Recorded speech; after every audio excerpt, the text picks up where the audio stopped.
toca hablar de lo mío. Quirúrgico, radioterapia, ¿no? Que es local básicamente. Ahora vamos a hablar de tratamiento sistémico. ¿Por qué hablo de tratamiento sistémico? Porque hablamos de tratamientos que llegan en general a casi todo el organismo, ¿okay? Salvo algunas excepciones que alguna vez han debido ver. Ahora vamos a ver. Generalmente, como les he comentado, muchas veces trabajamos de manera conjunta, quirúrgico, radioterapia y tratamientos. Entonces, a veces hay pacientes que requieren los tres tipos de tratamiento, ¿no?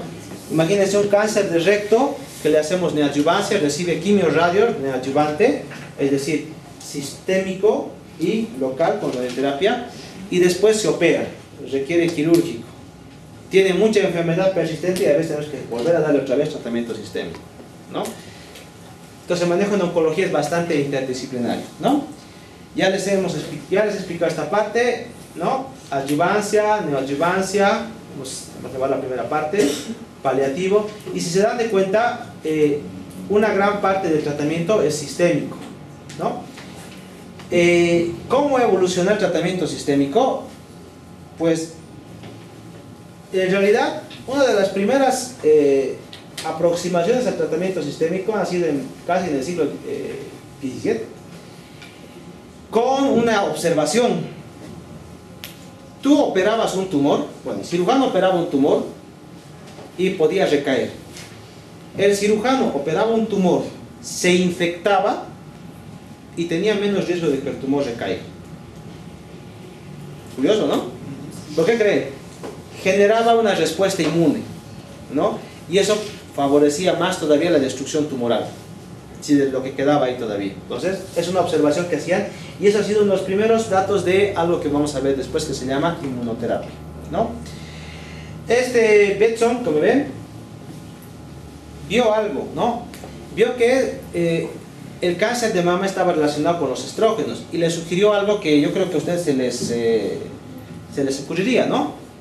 Si dependo de los estrógenos, ¿quién produce estrógenos o quién produce la mayor cantidad de estrógenos en una paciente mujer? ¿Qué órganos? Ovarios, ¿no? ¿Estamos de acuerdo? Ovarios. Entonces, ¿qué le haría a esa paciente que tiene un cáncer de mama? Le quito los ovarios, le quito los estrógenos, y sí, muchas pacientes metastásicas, solamente con el hecho de quitarles el ovario, pues mejoraba su tumor durante un tiempo. Observación, pura observación. Después, ha repetido lo mismo, pero en próstata, ¿no? Lo mismo. Recuerden que próstata depende de la testosterona, fundamentalmente. Entonces él dijo, si la próstata depende, está correlacionada con la testosterona, ¿qué hago? Le quito los testículos. Y si le quito los testículos, pues su cáncer también mejoraba, ¿no? Otro abordaje. Segunda Guerra Mundial, pues utilizaban un gas que era la mostaza nitrogenada. Ustedes han debido ver algunas películas, ¿no? Sobre todo la Primera Guerra Mundial, que estaban en las trincheras y decían todos, ¡gas! ¿Qué hacían? Se ponían sus máscaras, escapaban porque pasaban las máscaras, se morían, bueno, en fin. Ese gas mostaza, pues mataba a los soldados, y hicieron autopsias tanto de los soldados que sobrevivían como de los que morían, y veían que la médula estaba vacía, ya, es decir, generaba aplasia medular. Y a alguien se le ocurrió y dijo, ¿y si lo modificamos un poquito y lo utilizamos para leucemias y linfomas, que son tumores de la médula ósea? Pues por eso la mostaza nitrogenada, de ser un fármaco utilizado en la guerra, ha sido el primer citostático formal, ¿no? El primer tratamiento que se utilizaba en leucemias y linfomas, ¿no? Obviamente muy tóxico, podía generar incluso hasta la muerte del paciente, pero algunos de ellos remitían. Ya, entonces ahí de hecho ha empezado la quimioterapia, ¿no? Imagínense, de la guerra. La guerra es un buen lugar para producir innovación.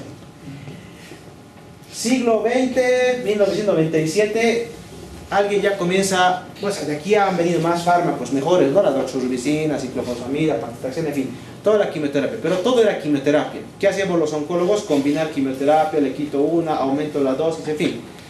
Hasta que alguien ha comenzado a verificar el genoma de las células tumorales y ver proteínas, específicamente proteínas, y hablar de terapias moleculares. ¿Se acuerdan que yo les hablé en la primera clase del trastuzumab? Pues esa línea. Yo tengo una célula y esta célula tiene un receptor, una molécula que hace que se multiplique más rápido. Yo bloqueo esta célula y la célula entra en apoptosis y se muere, ¿no? Terapia dirigida.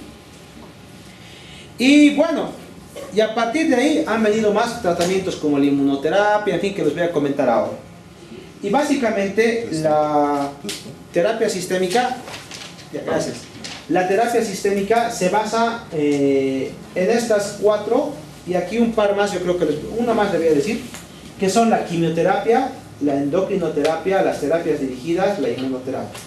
Y hay una otra, bueno, 2 más, que son las radioisótopos y la terapia génica. Como no voy a tener tiempo de explicarles esto en la siguiente clase, les voy a explicar ahora, ¿no? Los radioisótopos, sobre todo para ver cómo están. Bueno, ¿qué célula o qué órgano es el único órgano que acumula yodo normalmente? La tiroides, ¿no? Entonces, ¿habrá algún otro órgano que acumule yodo? No que se conozca. Normalmente no. Solamente se concentra en la tiroides. Entonces, yo tengo mi glándula tiroidea y pues me han hecho una ecografía y tengo un tumor. ¿Ok? Le hacen una PAF.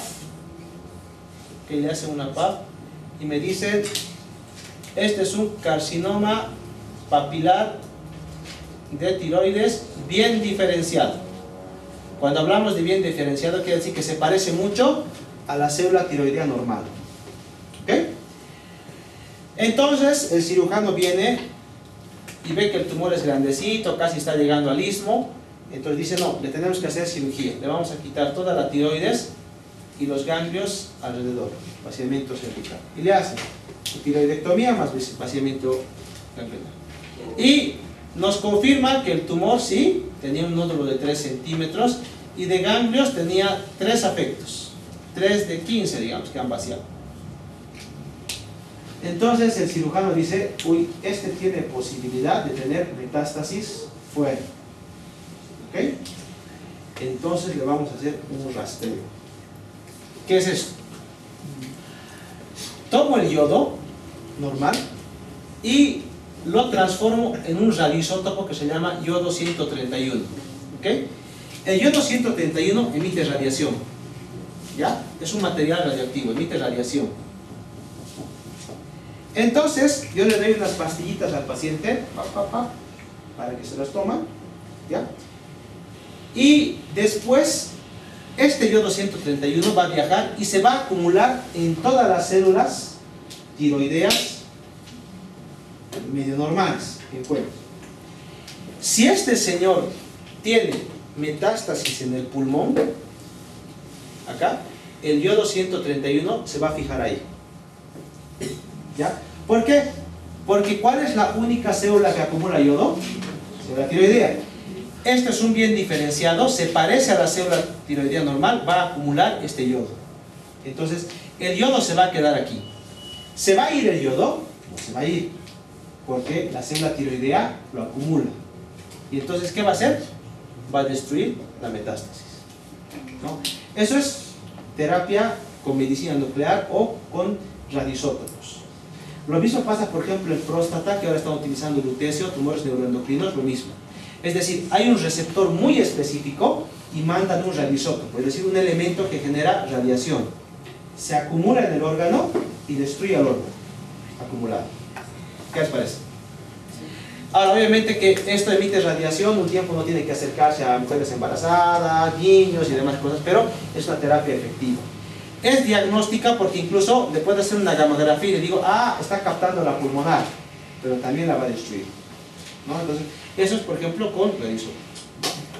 La otra, la terapia génica, ya les he explicado alguna vez, ¿no? De las técnicas de CRISPR, que tú, ¿se acuerdan? ¿Qué se acuerdan? Que tendrá una bacteria que se hace. Exactamente, pega, corta y pega, ¿no? Que ahora se está haciendo un poco eso. Y otra, la terapia CAR, que se las voy a explicar en inmunoterapia, pero es básicamente sacar sus linfocitos entrenarlos para que puedan combatir un tumor.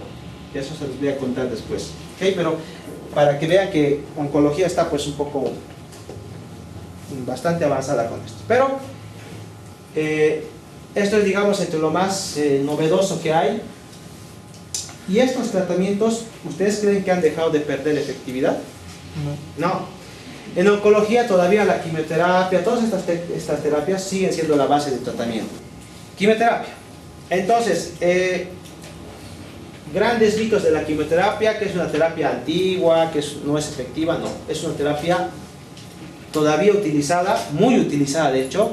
La mayor parte de los tratamientos que hacemos en oncología todavía siguen siendo quimioterapia, ¿ya?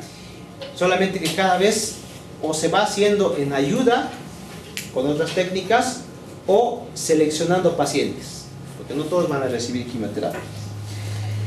La quimioterapia se basa en lo siguiente, y para hacerlo muy sencillo, se basa en destruir o alterar el DNA de la célula tumoral, ¿no? En cualquiera de estos puntos, ¿no?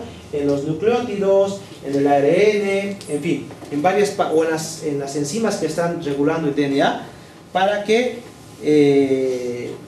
el tumor pueda entrar en apoptosis, ¿no? Tenemos varios tipos de quimioterapia que vamos a ver ahora, ¿no? Antimetabolitos, para que vean que hay bastantes tipos, ¿no? No solamente hay citostáticos que alteran el DNA, sino también, ¿se acuerdan de la mitosis? ¿No ve que se formaba el uso mitótico? Pues hay fármacos que van contra esas proteínas, ¿no? Tanto en mitosis o en la síntesis de proteínas. ¿Okay? Esto no me interesa. Bueno, para presentarles hay un montón de fármacos. Eso no los voy a preguntar, pero para que ustedes lo conozcan, hay alquilantes, derivados del platino, antimetabolitos, taxanos, hay antibióticos, hay inhibidores de la topoisomerasa.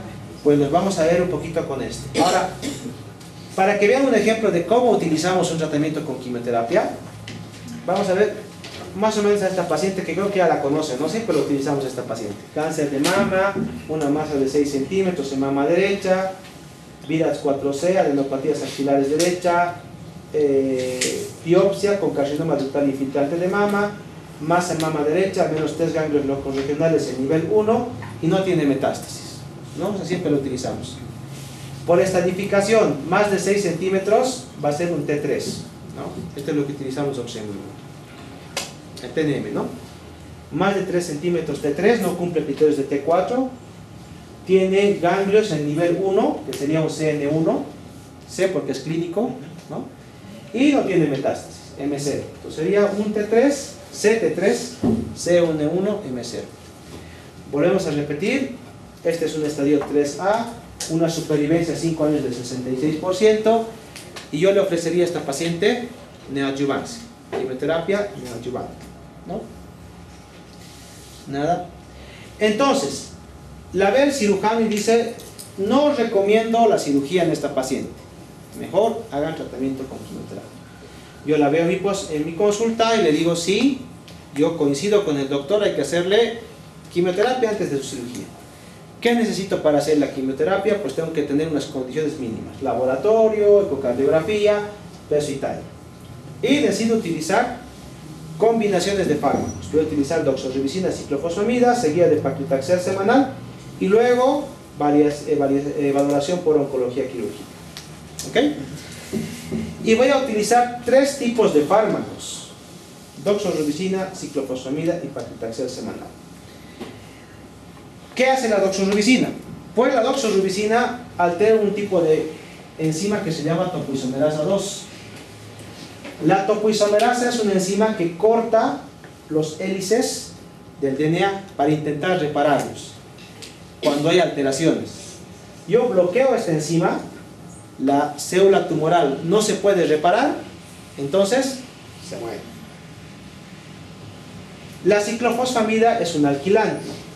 Hay varias formas en las que actúa, pero básicamente, si les pudiera resumir, lo que hace es alterar la secuencia de la hélice. Puede crear puentes entre un nucleótido que no corresponde, puede crear puentes entre 2 segmentos del DNA que no corresponde, puede mantener los partidos, en fin, hace todo tipo de cosas, ¿no? Altera la secuencia de los nucleótidos, ¿okay? Forma puentes, altera los nucleótidos, en fin. La combinación de los dos se ha demostrado ser más efectiva en mama. Estoy atacando la célula tumoral en dos direcciones. Primero, estoy alterando su DNA y cuando intenta repararla, la he bloqueado. Y con eso genero apoptosis de la célula tumoral, ¿no? Y solamente le doy 4 ciclos. Y cuando la célula tumoral no sabe lo que le ha pasado y está intentando mutar, pues le añado otro fármaco, el paclitaxel. ¿Qué hace el paclitaxel? Bueno, la célula, ustedes saben que forma un uso mitótico cuando se está dividiendo. La célula tumoral también se divide. El paclitaxel lo que hace es inhibe la formación de microtúbulos. Entonces, la célula no se puede dividir y también se destruye. Todo esto hace que mi paciente pues tenga mejores tasas de respuesta que si estuviera utilizando solamente un fármaco. ¿Por qué me interesa darle más respuesta a la paciente? Porque quiero operarla. En enfermedad metastásica el razonamiento es otro, pero en adyuvancia le intentas dar el mejor tratamiento para que disminuya el tumor y se pueda operar. Entonces imagínense, 3 fármacos con 3 mecanismos de acción diferentes, se pueden utilizar, incluso hasta combinados. Si les hablara de seminoma, por ejemplo, no son los únicos. Los platinos, por ejemplo, muy parecidos a los alquilantes, lo mismo, forman enlaces covalentes entre los puentes de DNA. Los antimetabolitos alteran básicamente la síntesis de purinas, ¿no? Y pirimidinas. Lo mismo, el objetivo es ese, alterar su DNA para que entren en apoptosis. Entonces, pues con esta paciente hago esto y recuerden que quedaba pendiente la inmunistoquímica, ¿no? Pero le comienzo a hacer su tratamiento y he quedado conforme con eso. Recuerden, una antraciclina, un alquilante y un antimicrotúbulos, ¿no? ¿Qué problemas tengo con la quimioterapia? ¿Por qué la quimioterapia es tan regular? ¿Ustedes creen que la quimioterapia selecciona la célula para atacar solamente al tumor? No. Todas las células tienen DNA, todas las células se dividen, entonces la quimioterapia también va a atacar a nuestras células normales. ¿Okay? Por eso la eficacia de la quimioterapia va a depender de varios factores que vamos a ver ahora. Primero, las características del tumor. Esto nos quiere decir que increíblemente las células que más se multiplican son las que más responden a la quimioterapia. Están constantemente en mitosis, se están dividiendo constantemente, entonces son más sensibles a la quimioterapia. Sin embargo, hay tumores que son propiamente resistentes a la quimioterapia. Entonces, de eso desprendemos 3 cosas. Hay cánceres quimiocurables. Les he dicho que generalmente los tumores necesitan operarse, ¿no?, para curarse. Hay excepción de la regla. Estos tumores, coriocarcinoma, testículo, leucemia linfoblástica del niño, algunos Hodgkin y algunos no Hodgkin, se pueden curar con quimioterapia. ¿Ya? Caso clínico, ahora estoy viendo, por ejemplo, un SEA de testículo, seminoma, metástasis. Los que han visto en la práctica mía, una masa retroperitoneal horrible, horrible, horrible, horrible, nódulos pulmonares, derrame pleural bilateral, sanguinolento, y yo todavía tengo esperanza de que se cure con su quimioterapia, ¿no? Porque es un tumor de los que puede ser quimiocurable todavía. La quimioterapia los puede curar sin necesidad de cirugía. Ojalá. Otro ejemplo, el coriocarcinoma. Estos generalmente son de hematología, por eso puedo hablar poco. Coriocarcinoma. Paciente que viene por metrorragia, una venta HCG de 100.000 y ven en la ecografía una masa tumoral que infiltra todo el miometrio, que atraviesa todos los tejidos y tiene metástasis pulmonares también. Le doy su esquema de tratamiento y todavía puede curarse con quimioterapia solo. Tengo algunos que son de quimiosensibles y refractarios en la evolución, es decir, son tumores que yo les voy a meter en respuesta, pero si no trato el primario van a recaer otra vez, se van a hacer resistentes a la quimioterapia. Ejemplo, yo tengo una paciente con cáncer de ovario, metástasis peritoneales, con ascitis, y yo le doy tratamiento con quimioterapia. Con el primer ciclo de carboplatina y paclitaxel, la señora no tiene ascitis. Le hago los 6 ciclos, de 1000 que tenía asociada 125 está en 10, la paciente ya no tiene ascitis, no tiene dolor y su vida está perfectamente normal. Entonces yo la llevo al cirujano. pero la señora no quiere operarse. Le dice, doctor, no, estoy bien ahorita con mi quimioterapia, no tengo tumor, estoy perfecta, estoy comiendo muy bien, si no fuera lo del cabello, no notaría nada, estoy muy bien, yo creo que estoy curada del tumor. No, señora, tiene que operarse, hay que hacer una cirugía de esta. No, doctor, yo estoy bien y me voy a dejar, y no se va a operar. Pasan 3 meses, 6 meses, 1 año, 2 años, no importa qué, tarde o temprano ese tumor va a regresar. Y probablemente cuando regrese, sea resistente a la quimioterapia que ya le he dado. O sea, ha hecho una muy buena respuesta, pero no se ha curado. Es quimiosensible, pero refractario en la evolución. ¿Ok?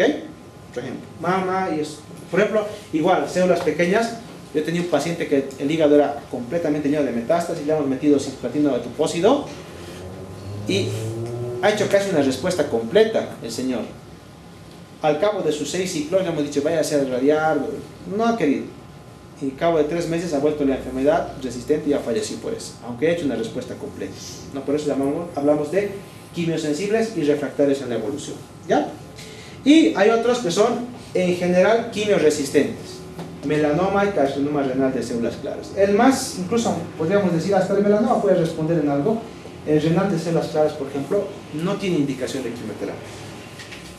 Yo tengo un paciente, es un ejemplo, ¿no? Con cáncer renal, metástasis hepáticas, pulmonares, me llega a la consulta y hay gente que les ofrece quimioterapia. Yo no se la ofrecería, porque hay fármacos que son más efectivos que la quimioterapia y la inmensa mayoría de pacientes a los que yo les voy a dar quimioterapia en este paciente no va a responder. Le voy a añadir toxicidad, náuseas, vómitos, le voy a añadir pancitopenias, en fin, para una terapia que no le va a servir, porque es quimioresistente en general. ¿Okay? Entonces, eso me ayuda a decidir a mí. Si yo tengo un tumor, por ejemplo, yo les explico, un cáncer renal que está localizado en el riñón, solamente en el riñón, con infiltración local, no tiene metástasis, ¿intentaría operarlo? Sí, ¿no? En lo posible, porque sé que la quimioterapia es inefectiva. No hay tratamientos neoadyuvantes todavía, salvo inmunoterapia, y sé que la quimioterapia que tengo a la mano es inútil. No le voy a dar quimioterapia a este paciente. Me ayuda a decidir eso. Un ovario, en cambio, localmente avanzado, con ascitis y demás, voy a intentar darle su tratamiento con quimioterapia. Vamos a intentar a ver y responder, porque este sí es quimiosensible. Por eso, por ejemplo, en mama, le intentamos dar la quimioterapia más fuerte, por hacerlo así un poquito más entendible, para disminuir el tamaño del tumor y que se pueda operar, cuando no se puede operar. No es el objetivo de la neoadyuvancia, porque sé que, aunque me responda bien la quimioterapia, tarde o temprano se va a hacer resistente. Hay pacientes que reciben respuestas completas y van a ver bien nuestra consulta y dicen, doctor, me he curado, no tengo nada de la tomografía, no me voy a operar. ¿Y saben qué pasa? 6 meses, 1 año, 2 años después, no importa, el tumor va a regresar, si no se opera, en general.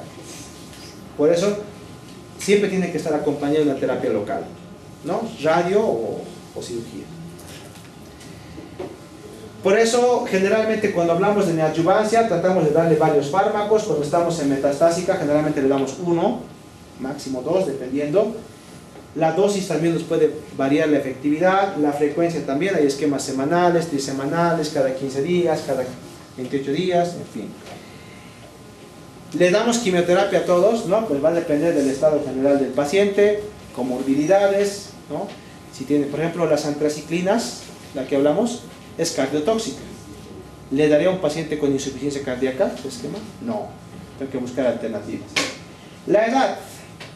¿Ustedes qué creen? ¿La edad es un limitante para la quimioterapia? Entonces, la edad no es limitante. Aparentemente, esto de hecho tiene un manejo que se llama oncogeriatría.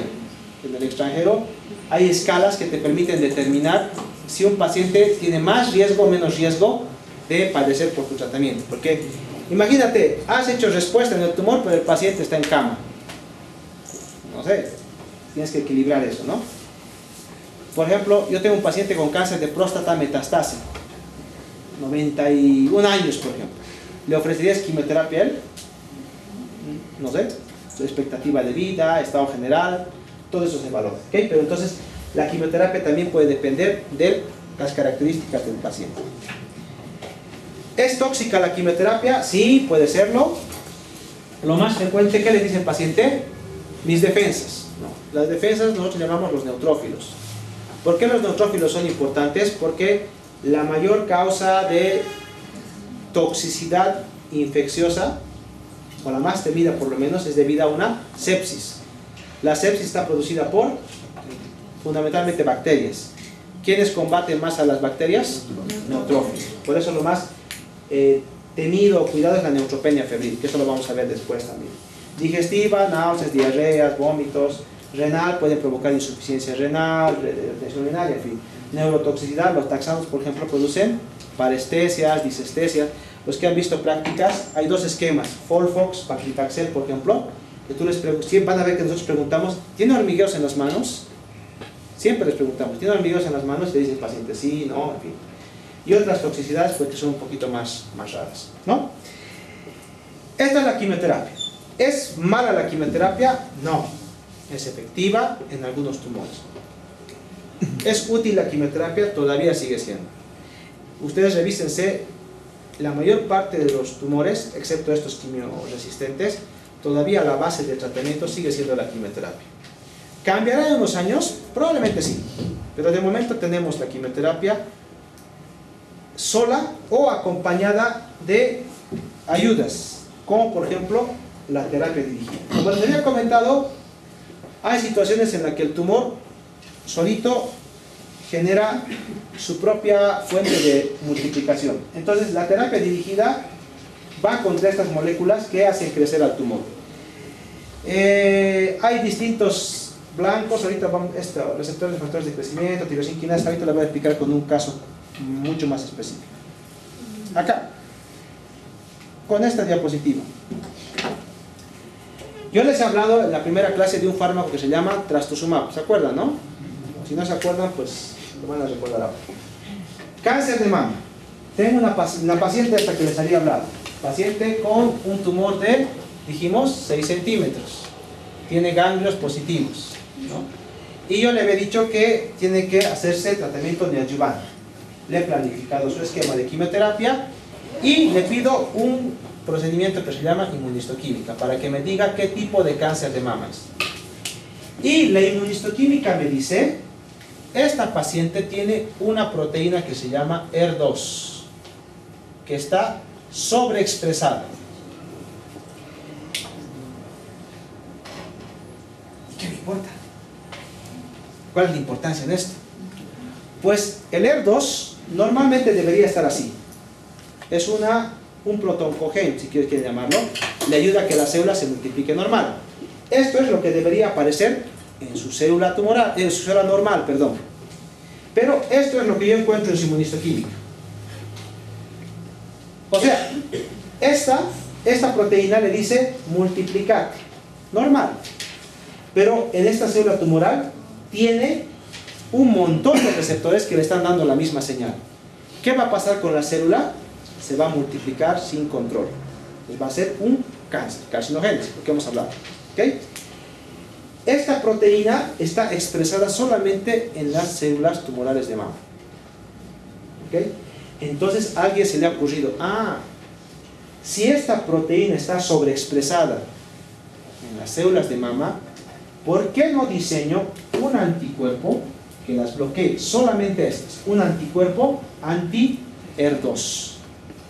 Ese es el trastuzumab. Entonces, yo le hago la inmunistoquímica y la inmunistoquímica se ve como esto.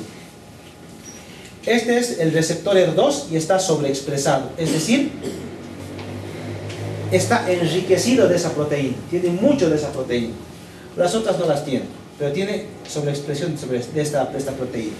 Entonces, eso me da pie a utilizar dos fármacos, incluso puedo utilizar, que se llaman trastuzumab y pertuzumab. Le doy quimioterapia con ese anticuerpo. La quimioterapia, ¿qué hace? Todo lo que les he dicho. Altera el DNA, altera los microtúbulos, todo lo que les he comentado. Y esta célula se une al receptor HER2 e impide que se multiplique.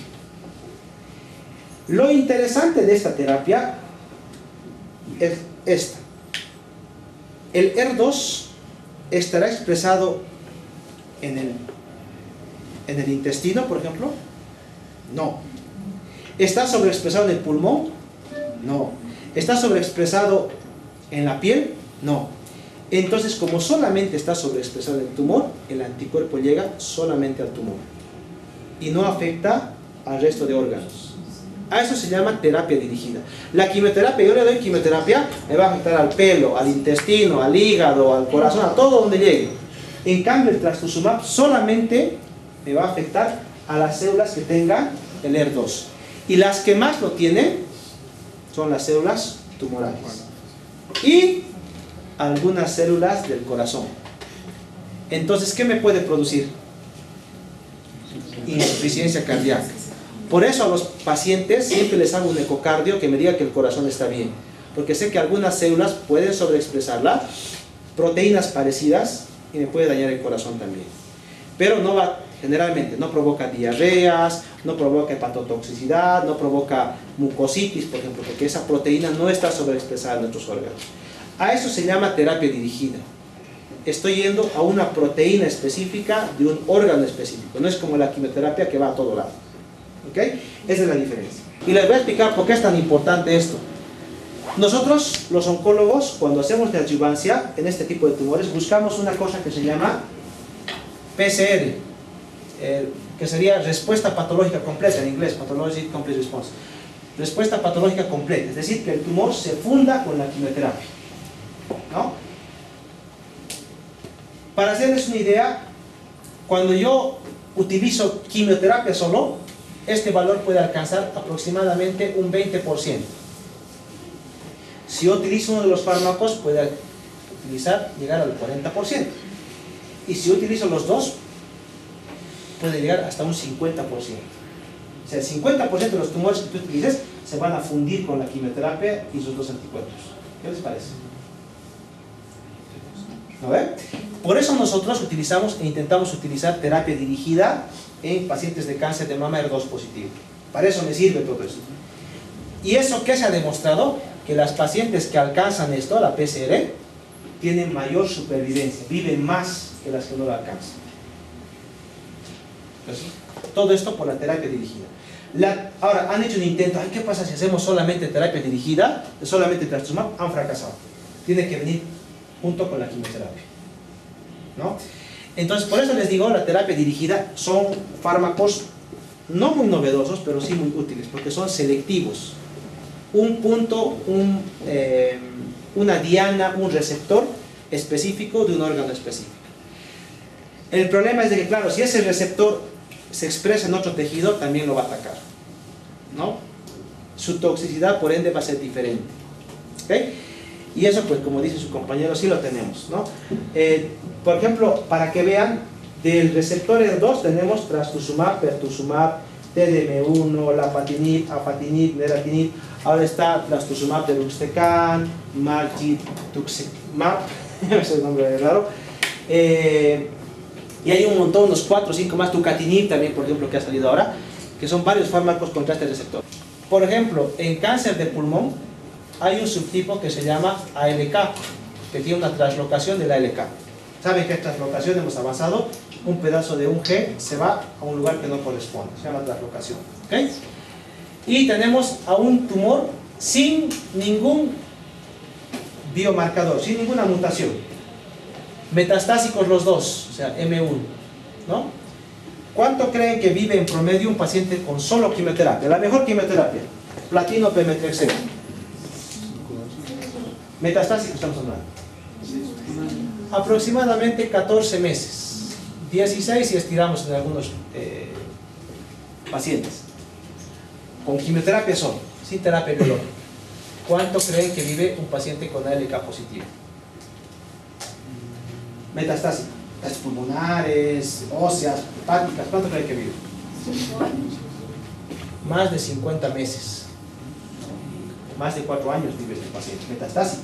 Miren la diferencia entre uno y otro. Diferencia, el ALK acá en Bolivia está más o menos unos $5,000 mes. Y que tienes que mantenerlo hasta que el tumor progrese. La quimioterapia obviamente es mucho más barata. Y vamos a ver después en la siguiente clase cuánto cuesta la inmunoterapia, ¿no? Entonces, ese es el debate ético ahora mismo en oncología. O sea, tú tienes un paciente con una mutación al que le puedes dar gran calidad de vida. Además, este fármaco que hay en Bolivia, que es el alectinib, previene también o disminuye el riesgo de metástasis cerebrales, porque se ha visto que una gran parte de los pacientes con cáncer de pulmón se mueren por metástasis cerebrales. Entonces, por más de que te responda la quimioterapia, sabes que algunos se te va a escapar con metástasis cerebrales. Entonces, tu fármaco dirigido te los previene también. ¿Ok? El problema, el costo, ¿no? Es el gran problema de la terapia dirigida. Son fármacos muy efectivos, pero pues su costo ahí nos lo limita un poco, ¿no? Entonces, como les había mencionado, en esta paciente, pues ha ocurrido esto, ¿no? De tener este tumor así tan grande, le hacemos una mamografía de control, no hay nada. No hay nada. Y le operan a la paciente y tiene una respuesta patológica completa. IPT0, IPN0, M0. Entonces, por ende, su supervivencia es mejor.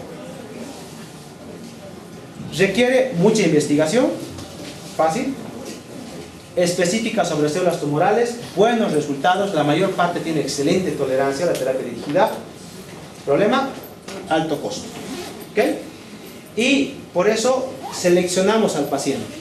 No todos los pacientes con mutación pues les vamos a dar un tratamiento con quimioterapia o con terapia dirigida, porque a veces el paciente me puede ser un LK positivo, pero paciente 80 años con demencia, con insuficiencia renal, hepática, ¿le daríamos? No, por más efectiva que sea, ¿no? Entonces, por eso, precisamente el alto costo es lo que hace que estas terapias sean más limitadas. ¿Ok? Bueno, eso es todo.